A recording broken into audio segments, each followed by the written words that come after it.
Alright, let's take a look at KNC's reincarnation of the OG Red Jackets, now coined the Red Jacket 2.0s. KNC Keys worked pretty hard behind the scenes to bring us a new switch that stays true to the original Red Jackets, and while I only have a handful of the first round B-stock units on hand, from what I can tell there's a handful of key updates between them.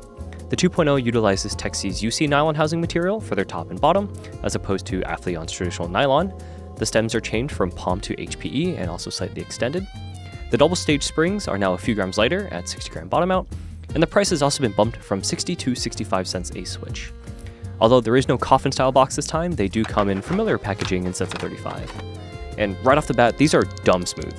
At least from what I remember of the OG Red Jackets, they were slightly scratchy and gritty, but the new revisions are considerably smoother, even with the lube only being on the legs leaf and spring. There's a really tight tolerance, so no need for films, and on the topic of tight tolerances, these are very fucking tight in plates, so do be careful when taking them out of your boards. I was told this was a problem with Texie's mold, but it should go away after a while.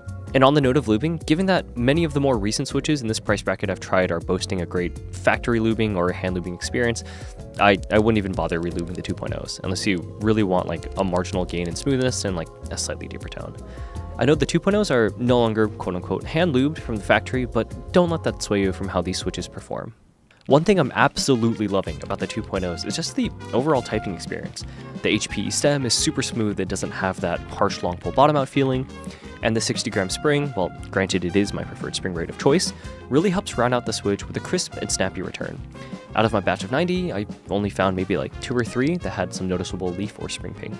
As far as sound profile is concerned, I'm a big fan. They're a full, clean, slightly higher pitched, clacky sounding switch, and I'll play through a couple sound tests so you can kind of get an idea for what I mean. Hey, wait a minute. These are north facing.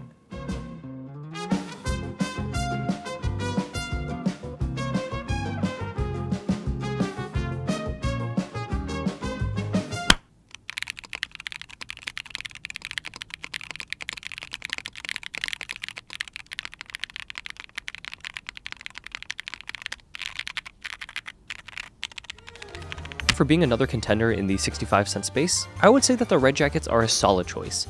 While the competition in this price bracket seems to grow each month, the 2.0s have consistent factory lubing, a unique sound profile, and a solid typing experience. They're a great pickup if you're lazy like me and you don't want to lube switches, and I definitely think the material choice helps in favor of the 2.0's performance. While they are really annoying initially to get out of plates, once the material wears down a bit, they're perfectly fine and not a pain in the ass. But yeah, that's all I got for you guys. If you're keen to check out these switches, take a look in the description, and let me know what you think of KNC Keys' second take at their famous Red Jackets. Take care, and have a good one.